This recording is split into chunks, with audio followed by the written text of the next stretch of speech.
A paz do Senhor Jesus, meu irmão, minha irmã, sejam todos muito bem-vindos a mais um estudo da nossa lição bíblica. Você está na nossa escola bíblica especial, eu sou o pastor Samuel e nós temos iniciando hoje uma jornada de estudos nas cartas de Paulo aos Colossenses e em Filemão. Hoje nós vamos começar uma nova série de lições bíblicas para as próximas 13 semanas. Você já adquiriu aí sua lição? Você já leu, já estudou essa primeira lição para você observar aí toda a proposta que essa série nos traz a respeito de Jesus Cristo. Olha só, antes da gente entrar na nossa lição, eu quero já pedir para você a compartilhar o link, obviamente, com as pessoas e também, se você ainda não se inscreveu no nosso canal aqui no YouTube do Promessistas, você vai se inscrever aqui embaixo, aqui, ó, clicando ali em se inscrever e acionando o sininho para que você receba sempre uma notificação quando uma programação nova entrar no ar. Eu quero lembrar você também das nossas redes sociais, Principalmente lá no Instagram. Você pode também seguir Promessistas Brasil lá no Instagram e você fica por dentro, então, de todas as novidades, além de ser, todos os dias edificado com a palavra de Deus. Bom, nós vamos então hoje estudar a nossa lição de número 1, por isso eu convido você a pegar aí a sua lição bíblica. Eu já estou aqui com a minha lição bíblica. Você pega aí a sua lição e a sua Bíblia e nós vamos juntos estudar a palavra de Deus.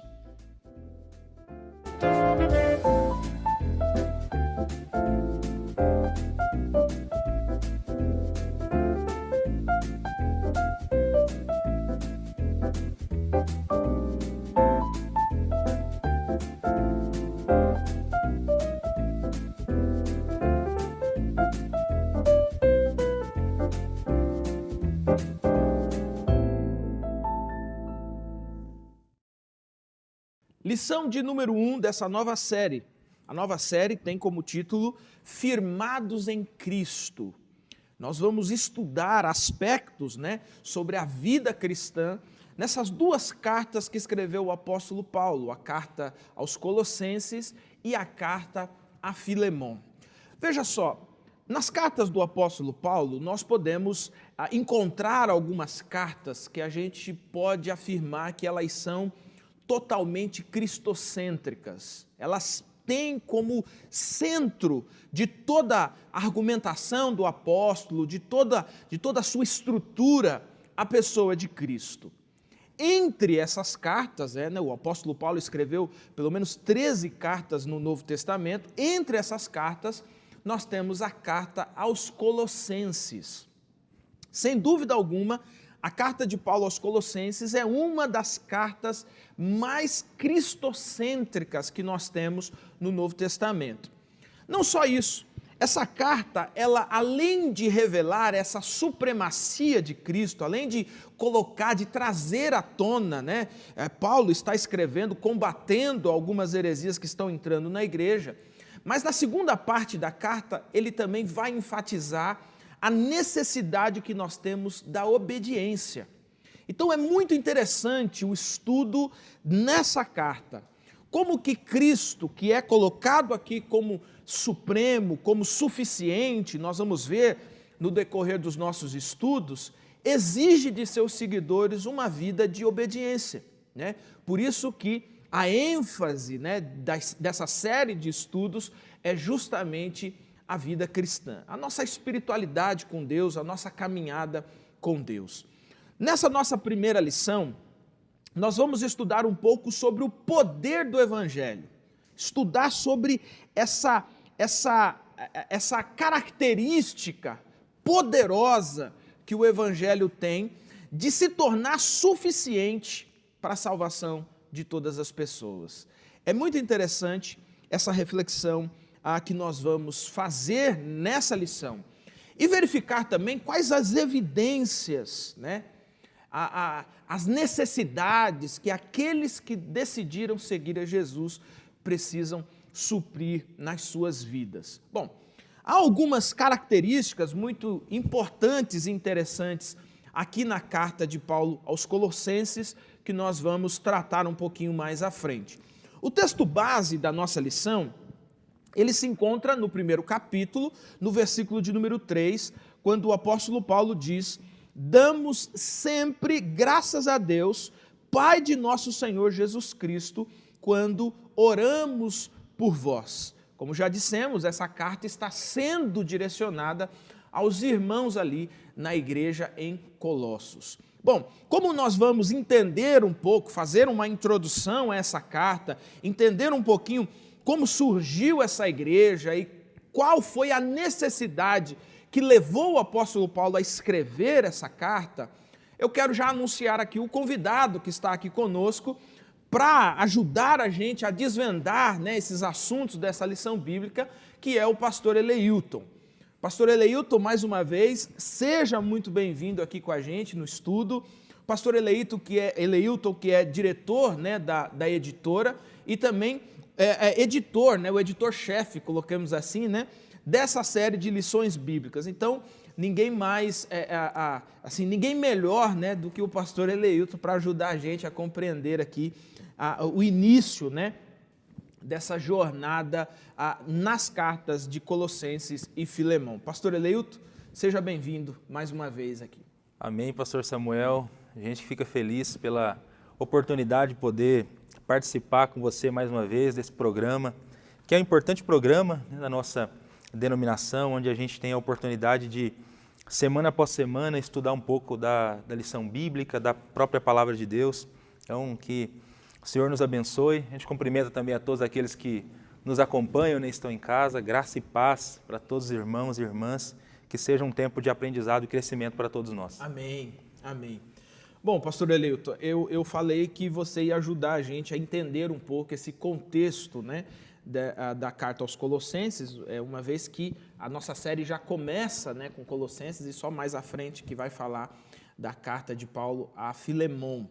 Então, para a gente iniciar aqui, poderia contextualizar um pouquinho a gente, né, que igreja é essa de Colosso, né, dessa cidade de Colossos, como que essa igreja surgiu, quem é que plantou essa igreja, né, porque a gente vê claramente que não foi diretamente o apóstolo Paulo, né, e qual é a necessidade, o que levou, melhor dizendo, o apóstolo Paulo a escrever essa carta aqui, o que está acontecendo nessa igreja que precisou escrever sobre a supremacia de Cristo, né? Ok, vamos lá.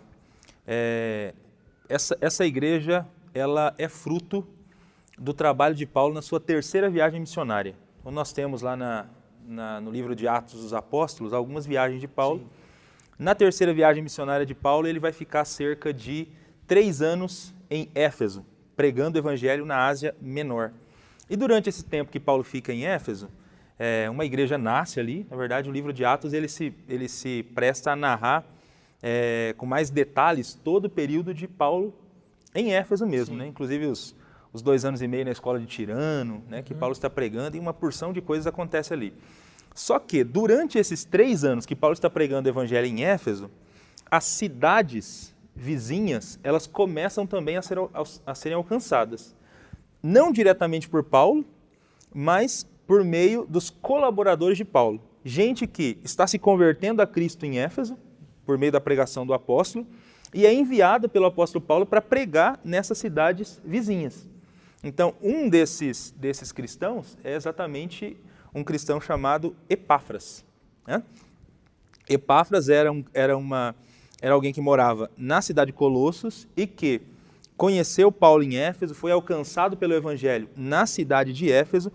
Como ele é natural de Colossos, ele é enviado por Paulo para plantar a igreja em Colossos. Então, como você bem disse, o próprio Paulo mesmo não conhecia a cidade de Colossos, né? Ele, pelo que ele diz na carta, ele nunca foi a essa cidade. Então, a igreja nasceu, foi plantada por meio do ministério de Epáfras, que Paulo chega a chamar, inclusive, no versículo 7, como aprendeste com Epáfras, nosso amado conservo, fiel ministro de Cristo em nosso favor. É Colossenses 1, versículo 7. Então, os cristãos de Colossos aprenderam com Epáfras, porque Epáfras é esse colaborador que o apóstolo Paulo envia para pregar o evangelho ali na cidade de Colossos. Não só Colossos, né? Também Herápolis, parece que Epáfras prega o evangelho em outras cidades. As cidades do Apocalipse. Sim, a Ásia Menor ali é aquela região da Turquia hoje, inclusive. Isso. Né? Aquelas 7 cidades mencionadas ali no Apocalipse, é bem provável que todas aquelas igrejas elas são fruto do ministério de Paulo durante esse tempo aqui que ele fica em Éfeso, pregando o evangelho na terceira viagem missionária. Todas essas igrejas começam a surgir, né?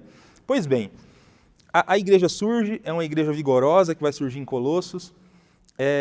Paulo termina a sua terceira viagem missionária, a gente conhece a história, ele vai para Jerusalém depois da terceira viagem missionária, vai ser preso, vai ficar 2 anos preso em Cesareia, depois ele vai ser transferido para Roma. Durante o tempo em que Paulo está em Roma preso, Atos fala que ele fica 2 anos preso numa casa alugada. Epáfras fica sabendo que Paulo está em Roma preso e ele decide fazer uma viagem até a cidade de Roma para encontrar-se com Paulo, para relatar para Paulo alguns problemas que a igreja de Colossos está enfrentando. E que problemas são esses? Lendo a carta, a gente começa a perceber que parece que a igreja de Colossos foi invadida por uma heresia perigosíssima que acabava por diminuir a obra da cruz, a obra de Cristo. Achei muito legal na sua fala inicial, quando você comentou que as cartas de Paulo são bastante cristocêntricas, né? Sim. Mas talvez dentre todas, uma das que seja mais cristocêntrica é a carta aos Colossenses. Exatamente porque a heresia que Paulo está combatendo na igreja de Colossos era uma heresia que afrontava diretamente a pessoa de Cristo ali, a pessoa e a obra do Senhor Jesus. Então, eles estão vivendo esse problema, eles estão enfrentando o gnosticismo, algumas filosofias, o gnosticismo é influenciado por filosofias gregas, e aí mistura com algumas pseudo-doutrinas cristãs. Então, estão confundindo os cristãos com essas doutrinas, tem o legalismo judaico, tem um monte de heresia misturada que eles estão enfrentando, e parece que muitos cristãos da igreja de Colossos estão meio que cambaleando, balançaram com essas heresias. Aí Epáfras vai compartilhar isso com Paulo, ele vai até Roma, vai compartilhar isso com Paulo, e Paulo então decide escrever a carta para a igreja de Colossos para orientar esses cristãos a respeito desses temas que o Epáfras leva para Paulo, né? Compartilha com Paulo. Então a carta à igreja de Colossos, ela nasce nesse contexto. É Paulo elogiando os cristãos por seu crescimento, elogiando os cristãos por sua firmeza na fé, pelo que eles já haviam progredido até então, e orientando a eles a respeito desses falsos ensinos, né? Então, a gente poderia até dividir a carta em 2 partes. Né? Numa primeira parte, que são ali os 2 primeiros capítulos, onde Paulo fala da supremacia de Cristo. Né? E é interessante que ele passa praticamente seria uma espécie de introdução à carta, né? Uhum. Toda a introdução ali, os primeiros argumentos estão totalmente relacionados com a pessoa de Cristo e com a obra de Cristo, né? Exatamente. Ele parece que ele gasta os primeiros capítulos para entronizar Cristo mesmo, para mostrar assim, quem é Jesus. Então a supremacia de Cristo é apresentada nos primeiros capítulos. E aí, nos 2 últimos, o senhorio de Cristo, a submissão a Cristo é enfatizada. Então, já que Jesus é essa pessoa aqui, então vocês precisam obedecê-lo. Como que vocês vivem a partir do que vocês observaram dessa pessoa? Exatamente. Então, a supremacia e a submissão a Cristo que são apresentadas na carta de Paulo à igreja de Colossos. Então, de maneira geral, é assim que ele resume, né, o conteúdo da carta aos Colossenses. E a carta se presta a oferecer essas orientações. Legal. Meu irmão, minha irmã, você já leu a carta de Paulo aos Colossenses? Olha, são 4 capítulos que você pode ler assim, aqui 20 minutos você lê isso aqui, 20. E aí assim, como eu sei que você é um bom estudante da Palavra de Deus e você vai ler pelo menos umas 4, 5 vezes, fazer anotações e tal, então assim, você pode separar aí 1 hora, 1h30 do seu tempo para você ler e estudar a carta de Paulo aos Colossenses, grifar, né? Inclusive, tem aqui o e-mail aqui da Escola Bíblica que você pode mandar suas dúvidas, sugestões para esse e-mail aí. O pessoal vai botar aí, viu, pessoal? Já deixa aí para o pessoal correr aí e botar o e-mail aí. Justamente por isso, porque além de tudo, quando, né, pastor Elias, quando a gente estuda uma carta, né, nós agora recentemente estudamos o livro de Eclesiastes, né? E agora nós estamos estudando duas cartas, que são duas cartas relativamente pequenas, né? Que às vezes algumas pessoas subestimam o poder dessas cartas porque elas são pequenas, né? As pessoas geralmente, o pessoal gosta muito de Romanos, né? Porque é mais denso, é maior, né? Mas é impressionante como uma carta com apenas 4 capítulos tem uma profundidade a respeito da vida cristã, da obra de Cristo. Então, meu irmão, você não pode deixar de ler essa carta. É uma carta curta, pequena, você lê rápido, mas ler e se aprofundar vai ajudar muito você no decorrer desse trimestre a entender um pouco mais a respeito da pessoa de Cristo, né, da obra de Cristo e também como a sua vida, né, que foi regenerada, salva por Cristo, ela deve ser levada nesse mundo aqui. Pastor Eleuto, vamos então passar aqui pelas perguntas. Bom, a nossa lição bíblica ela está dividida em 2 partes, né? Na primeira parte, ela fala sobre o evangelho, que é evidente, né?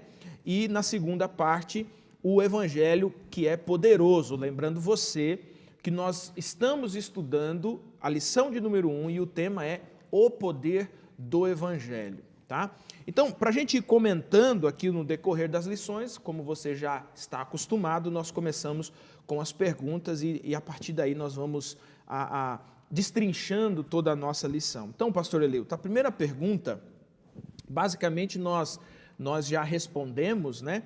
Que ela vai dizer o seguinte: quem plantou as igrejas de Colossos, Hierápolis e Laodiceia? E por que Paulo escreveu a carta aos Colossenses? Baseie-se nos parágrafos introdutórios. Como a gente já respondeu isso, eu queria, se possível, que a gente pormenorizasse alguns pontos aqui das razões que levou o apóstolo Paulo a escrever essa carta, né? Por exemplo, você citou a questão do gnosticismo, algumas heresias que atingiam diretamente a obra de Cristo, também a questão das tradições, né, judaicas que parecia haver uma tentativa de introduzir. Eu queria que, se possível, falasse um pouquinho de cada uma dessas heresias ali mais comuns que estão evidentes aí no texto. Ok. Bom, o gnosticismo, de maneira geral, defendia a ideia de que a matéria é má. Nós temos pelo menos 2 tipos de gnosticismo. O gnosticismo que, porque a matéria é má, aí esses mestres incentivam as pessoas a se afastar de tudo aquilo que dá prazer para a matéria, e um outro tipo que diz que porque a matéria é má, então Deus não se importa com ela, faça o que você quiser. Era o oposto. Era o oposto. Faça o que você quiser com a sua vida, com o seu corpo, porque Deus não está nem aí. Esse primeiro gnosticismo é o gnosticismo ascético, né, esse que priva tudo, e esse outro gnosticismo é o gnosticismo libertino, esse que está tudo liberado e o que importa para Deus é o espírito, ele está pouco preocupado com a sua matéria. Parece que na igreja de Colossos nós temos essa vertente mais ascética.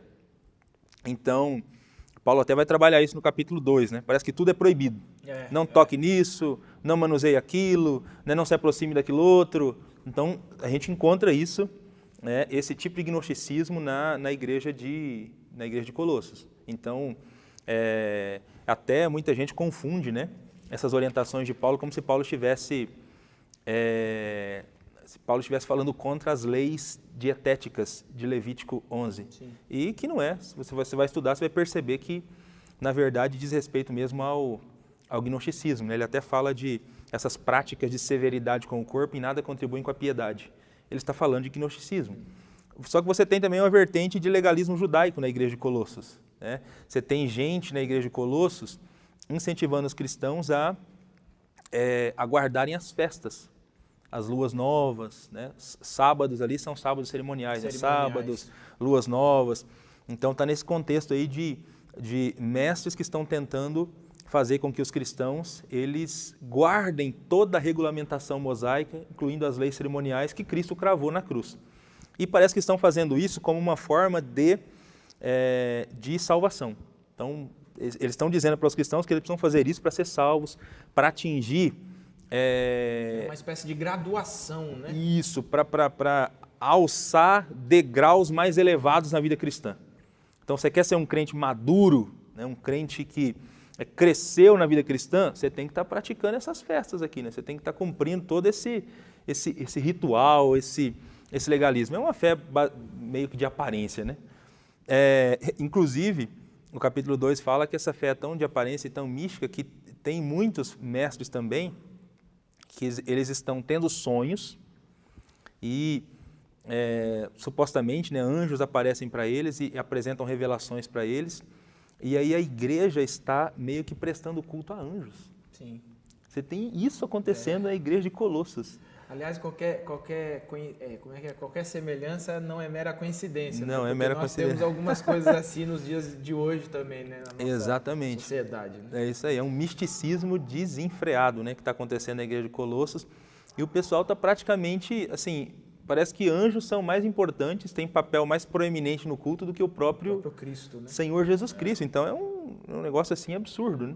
E aí, é por isso que Paulo, né, enfatiza o lugar de Cristo e apresenta como Jesus é supremo e poderoso, porque todas essas práticas, elas diminuem, ofuscam aquilo que Jesus fez. Então o que Jesus fez não é tão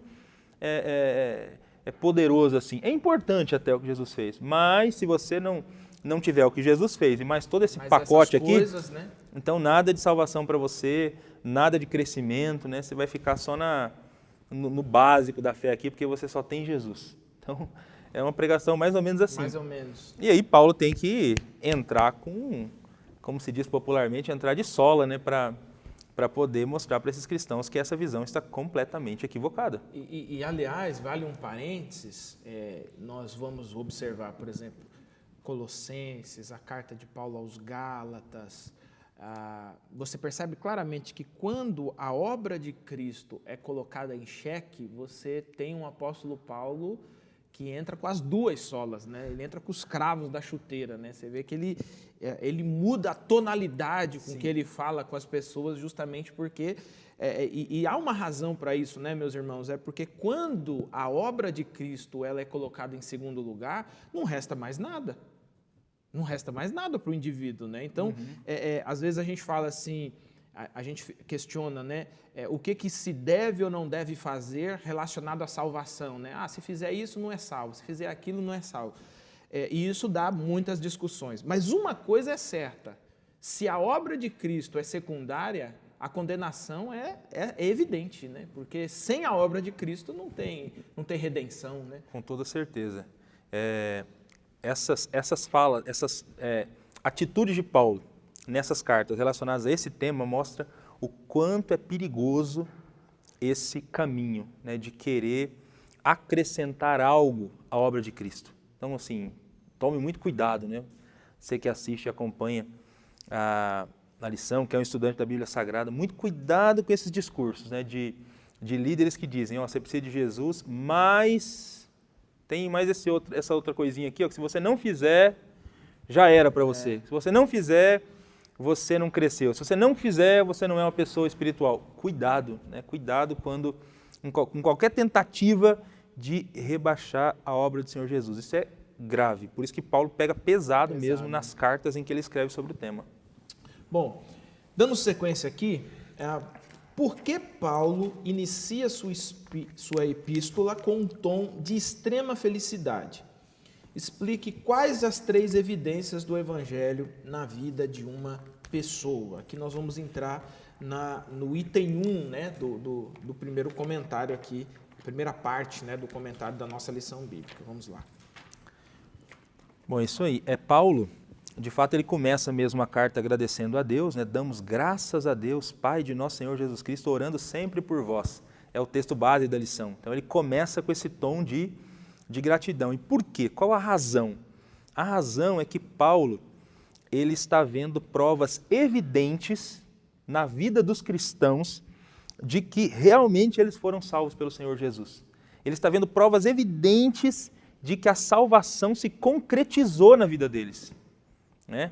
E é até interessante isso, até com base no que a gente acabou de falar, né? Os caras tentando pregar para eles que eles precisam de algo mais, eles precisam de uma nova experiência para poder crescer na vida cristã ou ser salvo. Paulo tem certeza que eles já têm tudo que precisam, eles já possuem tudo que precisam, que é o Evangelho.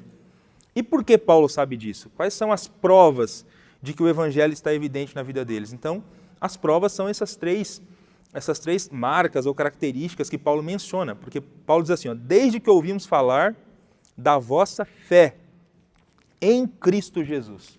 Então, primeira marca evidente de que eles foram salvos, de que o evangelho está presente na vida deles. Eles têm fé em Cristo Jesus. Eles são pessoas que depositaram a esperança deles em Cristo como Messias. Né? A lição até fala da palavra Messias como que a palavra Messias ela é a palavra Cristo, né? Ela é correspondente do hebraico Messias, significa ungido. Então eles acreditam que Jesus é o ungido, o rei. Essa linguagem de Messias ou de Cristo diz respeito à linguagem relacionada à monarquia mesmo, né? Relacionada à promessa que Deus fez para Davi, do ungido que viria.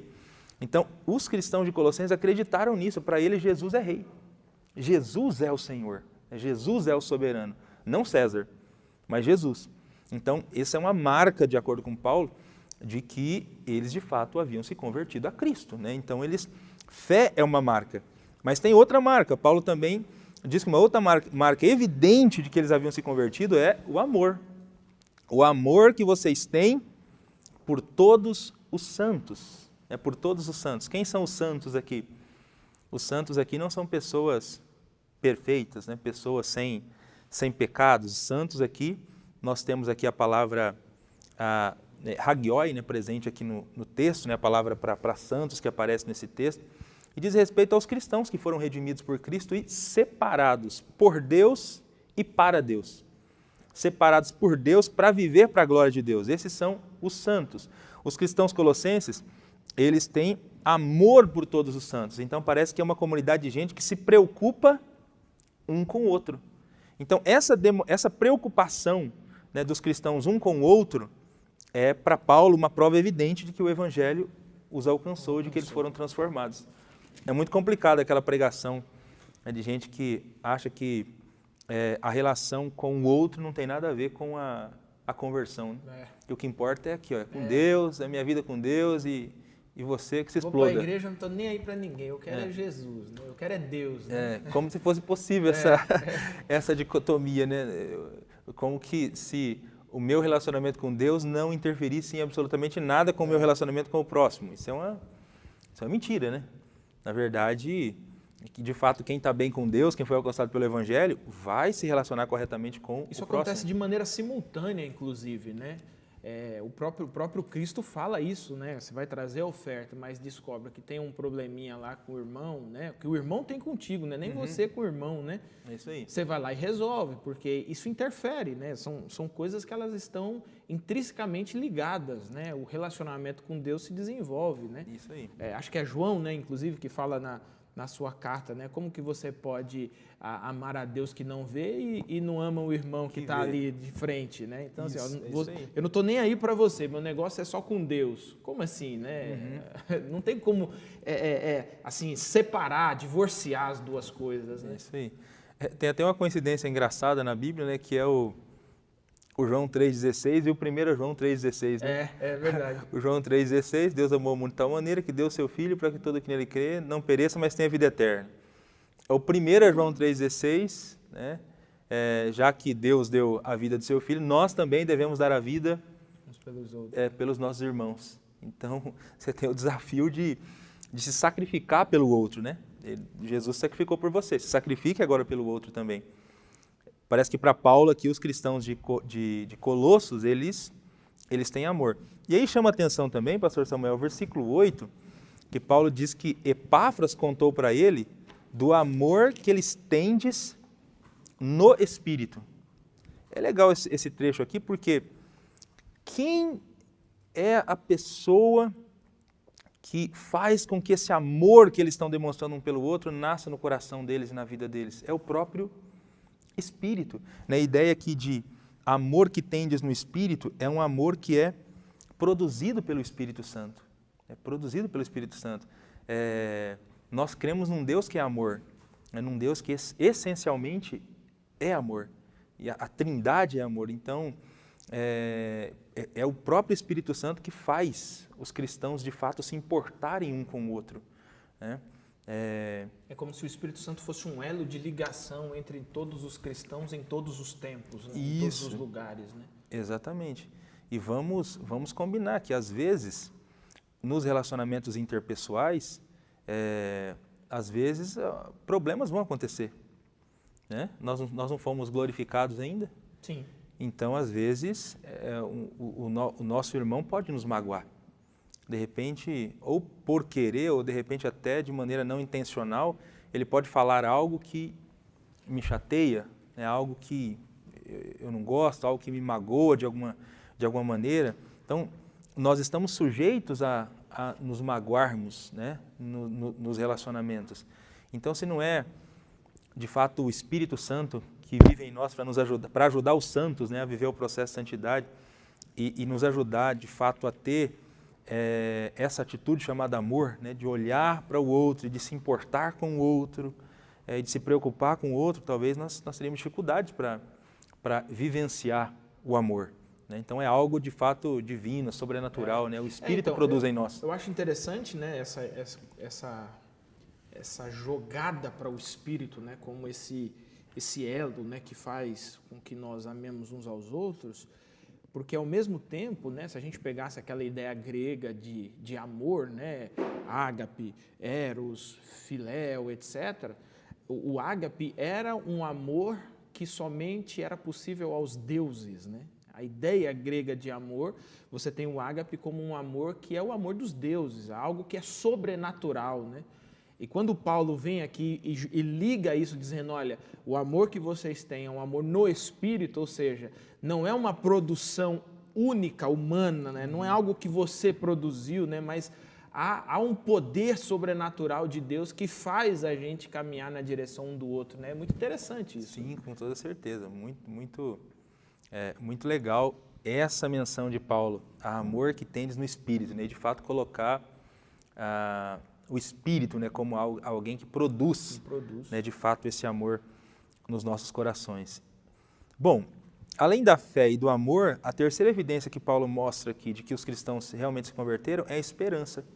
Versículo 5, por causa da esperança que vos está reservada no céu. Então, os cristãos são pessoas que acreditam no céu, que acreditam que um dia todas as disfunções do universo serão resolvidas, que acreditam em novos céus e nova terra, que acreditam que há uma herança reservada para eles. Que herança é essa que Paulo fala? Essa herança, essa esperança que vos está reservada. Aqui diz respeito a todas as bênçãos relacionadas à vinda de Cristo, com a glorificação. Então, novo corpo, nova comunhão com Deus, né, novo céu e nova terra, enfim, tudo aquilo que a gente vai receber como herança, nosso galardão, né, tudo que a gente vai receber quando Jesus voltar. Então, Paulo diz que os cristãos caminham com essa esperança, eles têm essa esperança que está reservada no céu para eles. Então, o fato deles caminharem com essa esperança no coração, aliás, nós fomos salvos com essa esperança, né? O fato de caminharmos com essa esperança no nosso coração é mais uma prova evidente de que o Evangelho está trabalhando no nosso coração, de que nós fomos salvos por Jesus Cristo. Então, essa é a razão pela qual Paulo começa a carta com tanta alegria, agradecendo a Deus, porque ele está vendo provas claras do Evangelho na vida dos cristãos, por causa da fé, do amor e da esperança deles. Legal. Bom, no item 3, né, na pergunta 3, e pegando aqui um gancho no versículo 5, né, porque no versículo 5 ele vai dizer, por causa da esperança que vos está reservada no céu, da qual já ouvistes, aqui ele vai qualificar de onde vem a esperança, né? Pela palavra da verdade, o evangelho que vos alcançou e da mesma forma está chegando em todo o mundo, né? A nossa pergunta 3, ela diz, fale sobre a veracidade e os resultados do evangelho, né? E fica claro aqui no versículo 5 e 6 que o apóstolo Paulo está ligando, né, a verdade ao evangelho e deixando claro que esse evangelho está mudando a realidade das pessoas, né? Como que é essa veracidade e esse resultado aí? Ok. Bom, Paulo deixa claro, então, nesse versículo 5 aqui na parte B, que eles ouviram a palavra da verdade, aí o Evangelho. Então ele está chamando o Evangelho de palavra da verdade. Então, para Paulo, não há dúvidas de que o Evangelho, a mensagem do Evangelho é uma mensagem verdadeira. Diante de tantas fake news, diante de tantas notícias falsas que a gente ouve no nosso tempo, nós podemos ter certeza que o Evangelho tem uma mensagem verdadeira, né? Por isso é chamado de palavra da verdade. Vivendo num tempo tão diferente como o nosso, né? Onde a verdade é relativizada, onde muita gente não acredita mais em verdades absolutas, é importante a gente saber, nós que somos cristãos, nós cremos na palavra da verdade, o Evangelho. O que é o Evangelho? É a boa nova de que Deus está restaurando todas as coisas por meio de Cristo Jesus. Então essa boa notícia, né, a respeito de quem Jesus é, a respeito do que Jesus fez por nós, a respeito do que Ele exige, a respeito do que Ele nos oferece, essa é a boa notícia do Evangelho, que é a palavra da verdade. Nós acreditamos que o Evangelho é verdadeiro. Aliás, até abrindo um parênteses, geralmente eu tenho para mim, pastor Samuel, que esses problemas que a igreja enfrenta, que a igreja de Colosso estava enfrentando, com cristãos meio que abraçando esse misticismo, né, esse culto a anjos, essas doutrinas hereges aí dos gnósticos e dos judeus, para esses poucos que acabaram indo por esse caminho, isso é uma indicação de falta de evangelho. Toda vez que falta evangelho, sobra carnalidade, sobra heresia, sobra uma porção de coisas, né? Tem uma frase, não vou me recordar agora quem é que diz, né? Alguns vai dizer que é Shakespeare que usou essa expressão, que diz assim, quando você não sabe para onde vai, qualquer lugar serve, né? Então, quando você não tem o evangelho, qualquer coisa parece servir nessa tentativa de alguma forma aplacar, né, essa deficiência do coração humano na busca de Deus, né? E aí a gente até brinca, né? Na igreja local a gente fala dos não convertidos, né? Aí, às vezes, fulano fez tal, eu falo assim, rapaz, esse cara precisa de conversão, esse cara não é convertido. E, na verdade, quando nós falamos isso, nós estamos dizendo exatamente como está aqui em Colossenses. Falta evangelho, né? Falta evangelho. Quando falta o evangelho, sobra, né, como você bem disse, sobra todas as outras coisas. Sobra, né? uma porção de coisas, é isso aí. Eles ouviram e creram na palavra do evangelho. E aí é muito legal o versículo 6. Que chegou a vós e também está em todo mundo, frutificando e crescendo. Então, é muito interessante essas imagens aqui. A imagem do evangelho que chega no coração de uma pessoa, no evangelho que é a palavra da verdade e que frutifica e cresce. Então, o evangelho, a ideia de Paulo aqui, a imagem que ele usa aqui é do evangelho produzindo frutos, né? O evangelho produzindo frutos. E não tem uma vida, um coração em que o evangelho chegue que ele não produza frutos, que ele não faça mudanças significativas. Se o evangelho chega na vida de uma pessoa, vai transformar uma pessoa. Se chega na vida de uma comunidade, vai transformar os ambientes, os lugares onde essa comunidade está. Então o evangelho, ele chegou e ele estava frutificando e crescendo. A lição até trabalha aqui o que seria a ideia de frutos, né, na Bíblia Sagrada. E aí coloca que frutos podem ser novos convertidos, né? Então é uma igreja que continua pregando o evangelho e novas pessoas estão se aproximando. E também fruto tem muito a ver com o caráter, com o caráter de Cristo que vai sendo colocado na vida de todos aqueles que têm o evangelho. O nosso caráter vai sendo transformado dia a dia por meio do evangelho de Jesus. O evangelho de Jesus tem essa capacidade de mudar de fato o nosso caráter e a nossa vida. Então o evangelho chegou na vida daqueles cristãos e o evangelho está transformando aqueles cristãos. Então é de desconfiar alguém que diz que recebeu o evangelho, que creu o evangelho, mas não tem absolutamente nenhuma evidência. O caráter não condiz, né? De que o caráter está sendo transformado. Continua exatamente a mesma pessoa que era antes do evangelho. tem alguma coisa aí que não está batendo. Eu gosto aqui da minha tradução, né, tradução da minha Bíblia, que ela diz que o evangelho está frutificando e se espalhando, né? Olha. Dando mesmo essa ideia, assim, às vezes existe a plantação que ela é intencional, você foi lá e plantou, né? Mas existe um espalhamento de sementes que de repente surge lá uma árvore frutífera.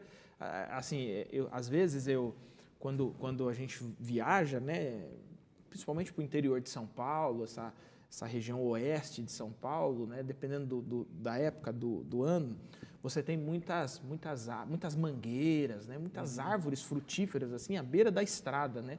E aí se faz a pergunta: quem plantou? Porque ali não foi um cara cavando ali, botando sementinha ali, entendeu? Quem plantou, né? E aí Paulo pega nessa imagem para dizer, olha, da mesma forma o evangelho está se espalhando, né? E é interessante porque o próprio Epáfras parece ser fruto desse espalhamento do evangelho, né? Porque ele está em Éfeso, né? Ele ouve lá, né? Quando ele vem para a sua cidade, da sua cidade já está indo para outros lugares, né? Então é muito difícil, né, pastor? Não sei se você vai concordar comigo, mas é muito difícil mensurar o que acontece, né? Então, assim, eu tenho o evangelho, eu prego o evangelho para uma pessoa, e eu só vi essa pessoa uma vez, eu não a verei nunca mais. Mas é muito difícil mensurar até onde essa semente pode se espalhar, né? É muito interessante certeza. Isso, né? Com toda certeza. De repente o evangelho é plantado nesse coração, essa pessoa volta para a casa dela ou vai para o lugar que vive com essa semente no coração e lá isso vai continuar frutificando e de repente surge uma igreja e você nem tem essa dimensão. Exatamente. Essa dimensão do que aconteceu por meio da sua vida. No próprio Novo Testamento a gente vê isso, né? Quando a igreja de Colosso é um exemplo, né? Que ela está ligada ao ministério de Paulo, mas Paulo não precisou plantá-la, é um colaborador que planta. E nós temos lá em Atos 2, depois do Pentecoste, né, aquele pessoal que creu em Jesus e se batizou, eles voltaram para suas casas e começou a pipocar a igreja para tudo quanto é lugar do mundo. Sem a presença dos apóstolos, eles se espalharam e o evangelho foi frutificando. E é interessante porque no capítulo 15 de Atos dá a entender que isso se espalhou tanto que eles precisam se reunir para tentar organizar alguma coisa, porque isso foi uma explosão, né? De fato, a palavra é essa, né? Esse negócio se espalhou por todos os lugares e aí descobriram que precisavam ter organizar algum regramento, né? E só fazendo um parênteses aqui, pastor, eu tenho estudado um pouquinho sobre o movimento pentecostal, né? E é muito parecido, assim, você tem ali, né, 1906, 1903, o movimento pentecostal iniciando, o boom do movimento 1909, 1910, e somente, assim, coisa de 60, 70 anos depois, que o pessoal chega à conclusão, olha, o movimento não tem um catecismo, o movimento não tem uma confissão de fé. Ou seja, aquela ação do Espírito ela é tão poderosa em fazer a semente ser espalhada que o Espírito é mais rápido do que a capacidade humana de organizar isso, né? É décadas depois que a gente vai tentando organizar uma coisa ou outra, justamente porque a semente se espalha muito rápido, né, nesse sopro do Espírito. É isso aí, com certeza. O movimento pentecostal, o pessoal sai impelido pelo Espírito a pregar, né? E aí a tônica ali no início é isso mesmo, é a ênfase no batismo do Espírito Santo, evidenciado pelas línguas, a ênfase numa pregação de santidade, Jesus está voltando, mas eles querem pregar o Evangelho, proclamar o Evangelho. E aí, depois que já tem um monte de gente convertida para todos os lugares, hoje é um movimento pentecostal, né, o maior do mundo, maior do mundo, seguramente. O cristianismo. Então cresceu assim de maneira explosiva, mas é o que você falou mesmo, aí chega uma hora, mas e agora? Né? No que a gente... Precisamos arrumar isso aqui, Precisamos arrumar isso aqui, né? No que a gente acredita de fato, né? Vamos colocar no papel a nossa crença, né? E é natural para todo movimento, né? Todo movimento, quando ele atinge um determinado tamanho, ou ele se organiza ou ele se desintegra. Então, precisa começar a se organizar. Mas é interessante fazer, usando essa sua última expressão, né? Ou ele se organiza ou ele desintegra, né? Porque mesmo quando a gente olha para Atos 2, né, e todo aquele movimento que acontece ali, você percebe claramente que ele se consolida. Nós estamos há mais de 2000 anos, né? se tem um movimento consolidado, é esse que nós chamamos Com de certeza. cristianismo, né? Com Que certeza. iniciou. Assim, não por falta de perseguições, de tentativas de morte, não por falta disso, né? Mas é um movimento totalmente consolidado na história, né? O que prova que, quando eu olho, por exemplo, Atos 2, né? Você pega ali Atos 2, aí tem ali o Senhor ia acrescentando, né? Então você tem 5.000 almas, 3.000 almas, né? Quando bate do capítulo 11 para frente, ali depois de Cornélio e tal, 11 para frente, você vê que o Atos já não trabalha mais com números. Não dá para contar mais. Porque isso está espalhado por todos os lugares, né? Então essa semente do Evangelho, ela é muito poderosa, né? Meu irmão, olha, uma mensagem do Evangelho numa rede social, por exemplo, você não faz dimensão de onde isso alcança, né? Uma mensagem do Evangelho no Facebook, no Instagram, você não sabe, você não tem dimensão de onde isso alcança, porque de fato o poder não está nem nas redes, nem nos meios, o poder está no Evangelho. O resultado do Evangelho é essa consequência, né? O Evangelho se espalha e como você comentou bem mais aqui para trás, né? Você disse, não tem como. Quando o Evangelho chega na vida de uma pessoa, ele provoca algum tipo de mudança, ele provoca alguma coisa. Provoca, é impossível não provocar. Coisas extraordinárias demais acontecem na vida da pessoa, né? A própria presença do Espírito, né, que vem para habitar, regeneração, justificação, são muitas obras espirituais que acontecem. Então, assim, é impossível. Pessoa disser que se converteu, tem o Evangelho de Jesus, mas nada, absolutamente nenhuma evidência, por mínima que seja, possa ser vista na vida da pessoa, não faz sentido. Não faz sentido. Tem alguma coisa errada. Então, não foi o verdadeiro Evangelho de Jesus que foi pregado por essa pessoa. Então, tem outro Evangelho que foi pregado, não é o de Jesus. Se é esse Evangelho que a Bíblia Sagrada apresenta para a gente, transformações acontecerão na vida da pessoa. Isso é irremediável. Sim. Né? Pastor Eleilton, vamos lá então para a nossa quarta pergunta, né? Sobre a graça e o alcance do Evangelho. Por que podemos dizer que o Evangelho é poderoso? A gente já deu uma pincelada aqui, né? É isso aí. Bom, Paulo fala de um Evangelho, esse Evangelho, essa palavra da verdade, ela está em todo o mundo. Assim como chegou até eles, ela também chegou em todo o mundo, desde o dia em que ouviste e conhecestes a graça de Deus na verdade. É muito curioso quando a gente lê o Novo Testamento, perceber isso, perceber que o Evangelho de Jesus, ele sai rapidamente ali de Jerusalém, da Palestina, para todo mundo. Jesus disse que eles receberiam poder para pregar o Evangelho em Jerusalém, Judéia, Samaria e até os confins da terra. E aí a gente dá uma olhada no livro de Atos e nós vamos ver exatamente esse movimento. O Evangelho sendo pregado em Jerusalém, Judéia, Samaria e vai para os confins da terra. Muito rapidamente o Evangelho está espalhado pelo mundo. O próprio Paulo mesmo, quando escreveu Colossenses, ele está em Roma preso. Mas ele já havia feito 3 viagens missionárias. Ele já havia pregado o Evangelho na Galácia, já havia pregado o Evangelho na Ásia, na Macedônia e na Acaia.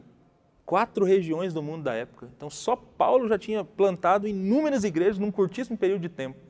E fora as igrejas que haviam surgido em outros lugares por cristãos anônimos. E o próprio Paulo não fazia dimensão de que em 2021 esse evangelho teria alcançado de fato o mundo inteiro. O mundo, exatamente, é isso aí.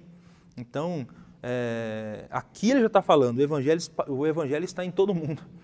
E, de fato, cresceu, chegou até nós, né? Você comentou um negócio aí há pouco que eu lembrei de um teólogo sistemático, né, que diz que não existe nenhuma instituição na face da terra tão duradoura quanto a igreja.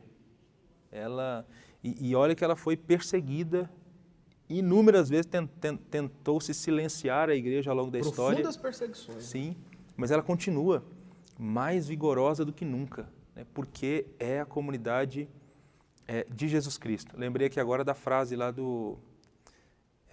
como é o nome dele? Do Gamaliel, no Sinédrio, quando o pessoal está querendo... Sim, ele fala, se isso não for de Deus, vai arrefecer, vai acabar. Já vimos isso acontecer, né? Exatamente. Agora, se for de Deus, nos pegaremos lutando contra o próprio Deus. Contra o próprio Deus, Se for de Deus, não tem como a gente Não parar isso. tem como segurar esse negócio, né? Parece que é de Deus, né? 2000 anos depois. 2000 anos, cara. A igreja continuou mais forte do que nunca. Então, assim, o evangelho espalhou-se mesmo para todo mundo, né? A Alcançou ponto o mundo. de um dos, eu esqueço agora o nome dele, não me vem à mente, mas usar aquela expressão, né, de que o sangue dos mártires é a semente da igreja. Né?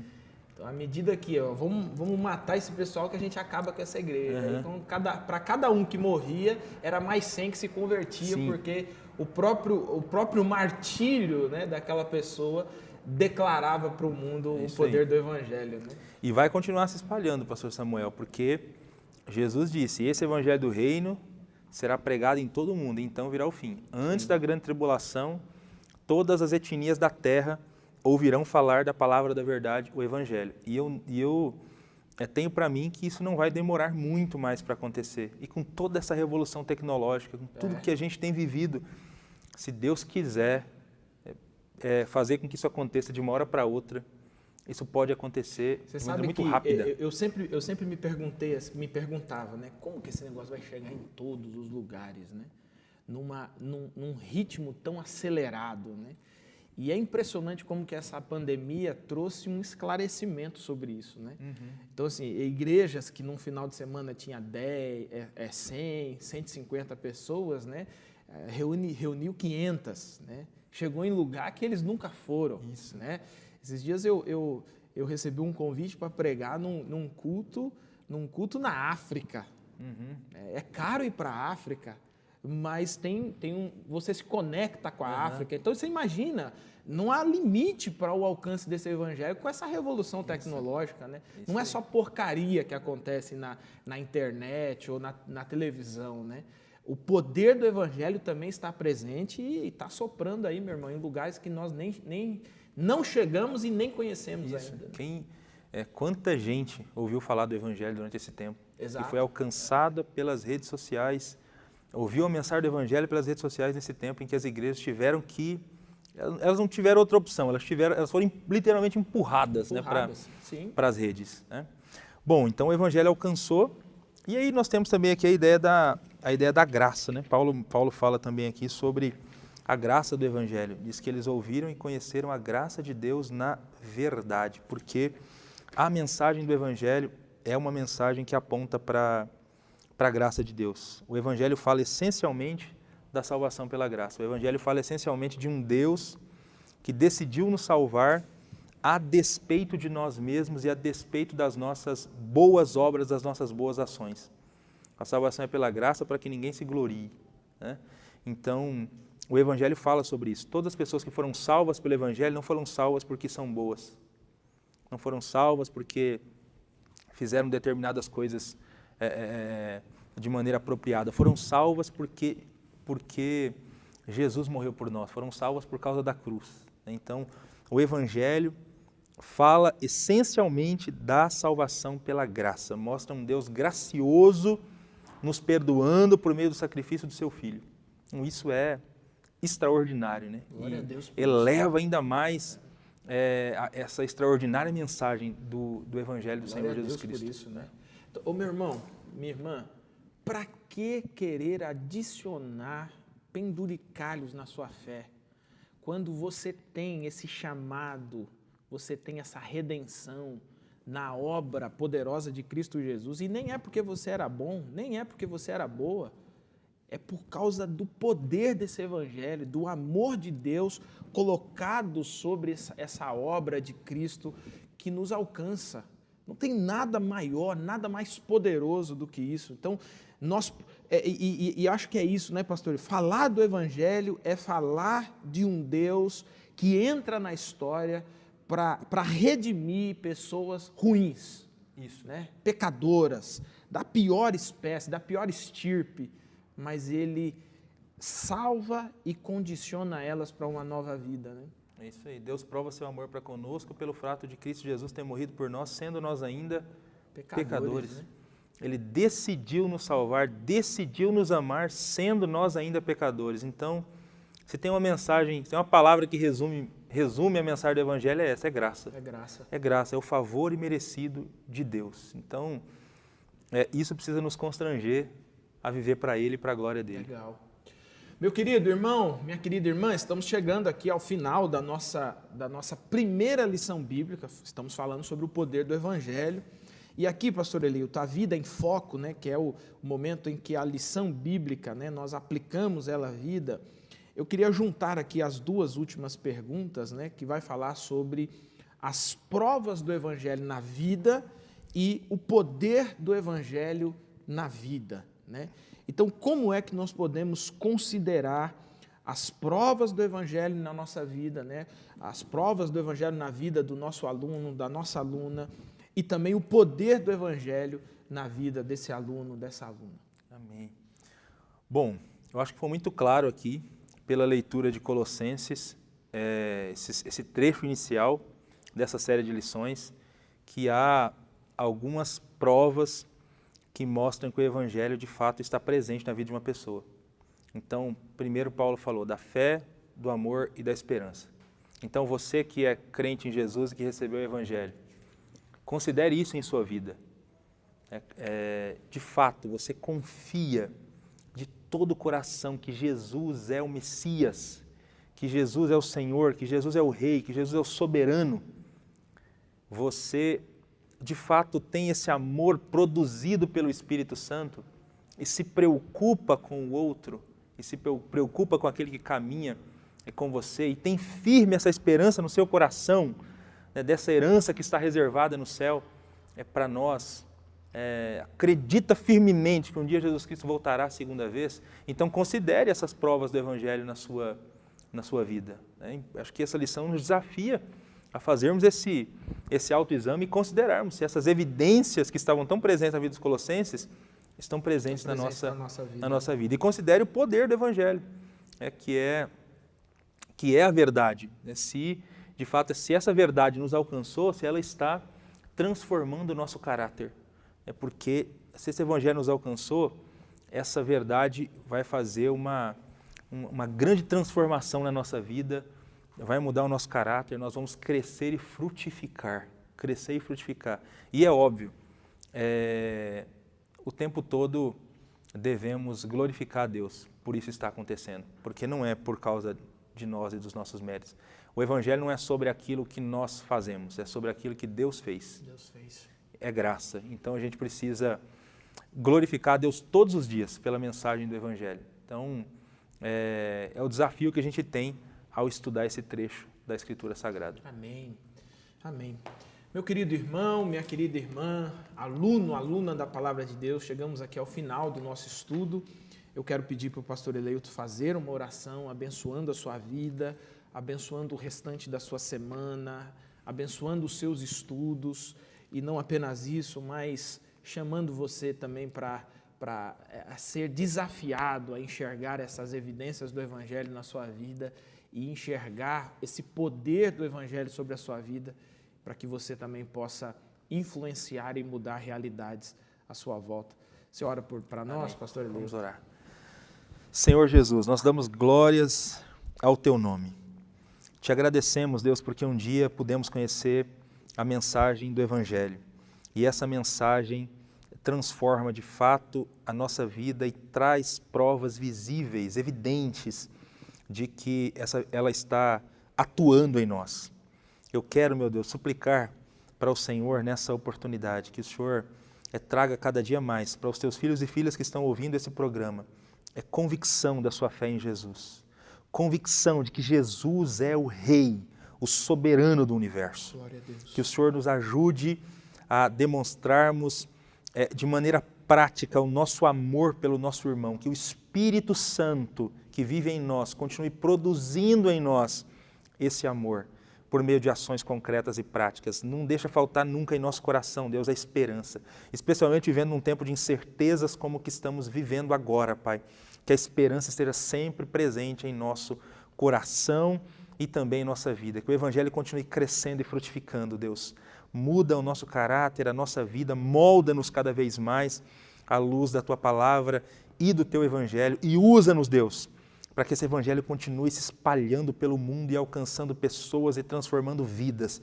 Usa os Teus filhos e filhas que estão ouvindo esse programa para que isso seja uma realidade, meu Deus. E não poderíamos deixar de terminar te agradecendo, Deus, porque todas essas transformações de que falamos aconteceram por graça, por pura graça, porque o Senhor é um Deus misericordioso e não é por causa de nós.